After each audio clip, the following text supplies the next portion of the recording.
Hey guys, Alex here, and I've got a really interesting profile for you. This is my Earthbound Immortal deck, and it's kind of a brainchild that I've been working on and crafting and trying to figure out how's it going to work. And what I made was not exactly what I intended, but it's still pretty interesting, so I want to share it with you guys. Let's get started. So I'm making use of the new support for Earthbound Immortals that came out. First up is Ascator Dawnwalker, a spellcaster monster that you can discard a card for, special summon him, and if you do, you can special summon a Fire Ant Ascator with him, which is a tuner. Two of them together make 8-star monsters, so you can make 8-star synchros with him. The new strategy wants you to make synchro summons before you make your Earthbound Immortals, so it's really important you start with him, or you start with Sepei Duskwalker. And she has a similar effect that searches Sepei.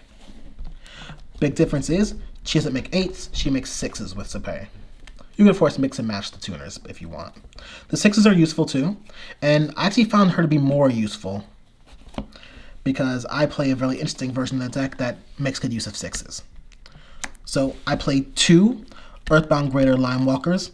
It is a Fiend monster. It's one of the new cards that came out, and it's the reason why you want to make synchros first, because if you have a synchro monster on field or in the graveyard, you can special summon this card from your hand. It's pretty big, so you kind of like that. Also, during your main phase, you can search Earthbound Immortal monsters out the deck. Pretty useful. Now, it's got a nice little Thanos effect. If a Earthbound Immortal is summoned to the field while he's on the field, your opponent's life points become 3,000, just like that. They don't lose it, they don't gain anything, it just becomes 3,000. So you can set up an OTK pretty easily if you manage to pull that off. The hard part is actually pulling it off. I've actually never managed to do it, but it's useful. So to make this happen, I've had to make some calls with the deck, and to do that, I play Soul Eating Oviraptor. The reason is that I can use Soul Eating Oviraptor to search or send Carbonetton to graveyard. When you do that, you can use Carbonetton's banish effect to special summon Labradorite Dragon out the deck. It's a level 6 tuner, and that's important because I want to summon Ultimate Zolkin out the deck. Ultimate Zolkin's a pretty useful synchro monster, and I thought it would be perfect for this strategy. Now, I like to use him as the tuner for synchro summon. You can use him, the 6-star you make with Sepei Duskwalker, or you can use it with Destiny Hero Malicious to make that Ultimate Zolkin. So I've included a bunch of ways to make it, and typically it's very consistent in this deck. I do love that about it. The last 2 monsters in this deck are, of course, Earthbound Immortals. Earthbound Immortal Chakahalu and Earthbound Immortal Kakapakapu. Very different monsters. This one's a little bit better because it's got a straight 3,000 attack, which means once your Earthbound Greater Limewalker has set your opponent to 3,000, this guy attacks directly and ends the game. This guy, not so much. It can attack directly as well, but you might find better use for it putting it in defense mode and dealing burn damage to your opponent equals to its defense, which is 2,400. So good monsters all around. This one can OTK. This one can sit around and hurt your opponent more. And once you've actually managed to pull off an Earthbound Immortal play, you might as well make him suffer for it, right? So just, why not summon him? It's for themes and fun duels, so like I'm not using the best ones for it. I'm just having fun. Now, an important card that makes this even possible is the spell card, Earthbound Geoglyph. Sorry, I didn't mention that I'm going to spells now. Earthbound Geoglyph is a really useful card, but it's not always necessary, except that Earthbound Immortals need a field spell on the field to actually stay out and not destroy themselves. Other than that, this card will allow your synchro monsters to act as 2 tributes for an Earthbound Immortal monster. So you can kind of see how I'd want to have this on the field when I'm trying to summon one. Also, if a level 10 monster is on the field at all, this card can't be targeted or destroyed. Pretty useful. And also, whenever a synchro summon is completed while this card's on the field, you can add an Earthbound Immortal spell or trap card from deck to hand. Long story short, none of them are very good, but I included some in here just to make that live, and they're pretty useful for Ultimate Zolkin's effects because you can set them straight from your hand. I play 1 Terraforming, of course, to search that out. I also play a single copy of Set Rotation for a similar reason, and the other field spell I run is Mausoleum of the Emperor. It's not bad for getting them out as well, just not as useful. I have some search cards I play. These are also new cards, Dark Spirit's Mastery, useful for searching your Greater Limewalker. All you do is discard a card and get him out, and he's ready. That's why I can only run him at 2 and not 3, because I've got this baby waiting.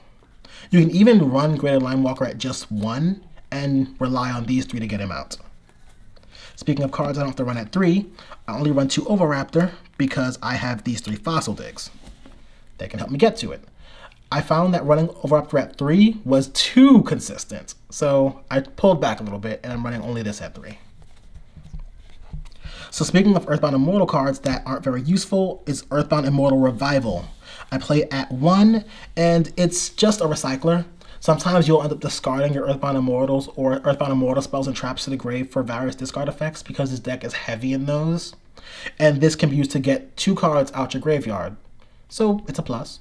That's not bad. So this is a combo deck, which means you hate Ash Blossom, and to deal with that, you play 3 Call by the Graves.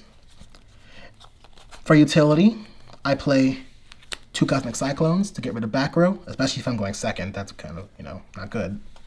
I play a single Foolish Burial because I like to send my Carbonetons and my Malicious to graveyard. Upstart Goblin to make it all a little bit easier. And without moving autos out the way, I play 2 trap cards. I play Metaverse as a last-ditch effort to get to that field spell because it actually is rather difficult. And the Ultimate Earthbound Immortal, which basically is a trap card that can, as long as you have an Earthbound Immortal on the field, you can destroy a monster your opponent controls every turn. It's not bad, you just gotta get an Earthbound Immortal on the field first. So not great. But you know what is great is the extra deck.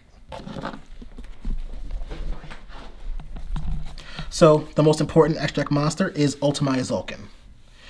To make him, all you have to do is Synchro Summon using a level 6 or 2 level 6 or higher monsters. One of them has to be a tuner, however, and they have to be, of course, the same level.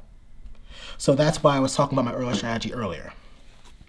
But once he's out, all you have to do is set a spell or trap card to the field, and you can special summon a Synchro monster, either a Power Tool Dragon or a level 7 or 8 Dragon monster synchros from your extra deck.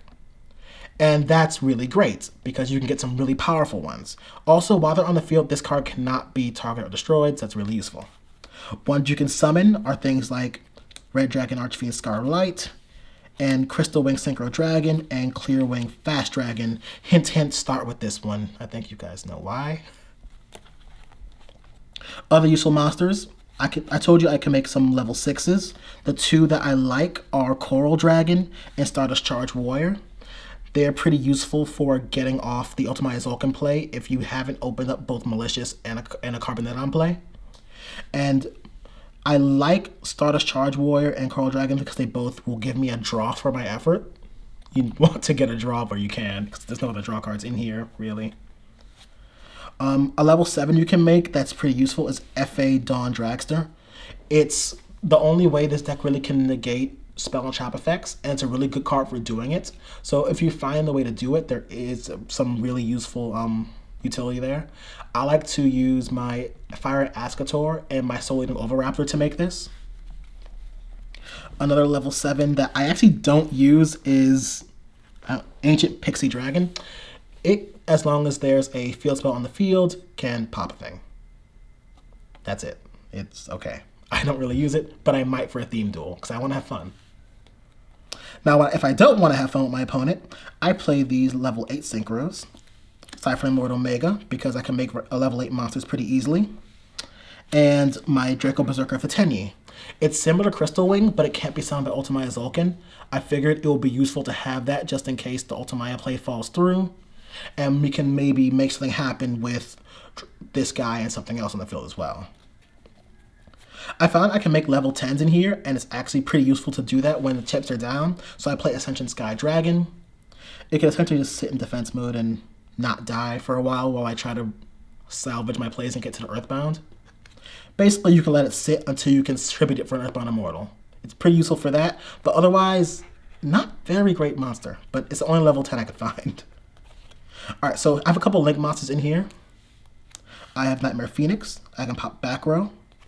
I have IP Masquerena to set up Nightmare Unicorn that can pop a card in the field. One thing to remember about these cards is that your Duskwalker and Dawnwalkers lock you into synchro summons for that entire turn. So you can't, when you summon those monsters, you cannot use your Link monsters. So you have to find time when you're not summoning those two monsters to use these. Otherwise, just focus on your synchro monsters. Well, that's my Earthbound Immortal deck. I'll tell you now, I have actually only managed to summon Earthbound Immortal with this deck once, but I've actually managed a good few wins thanks to Ultimate Zolkin. So maybe you'll want to try playing this. It's not too expensive, and it's pretty cool. So that's all from me. If you liked the video, give it a thumbs up. If you have any tips or tricks, leave them in the comments. If you have critiques, definitely leave that in the comments. I like to hear what people think. Otherwise, I'll see you guys in the next one.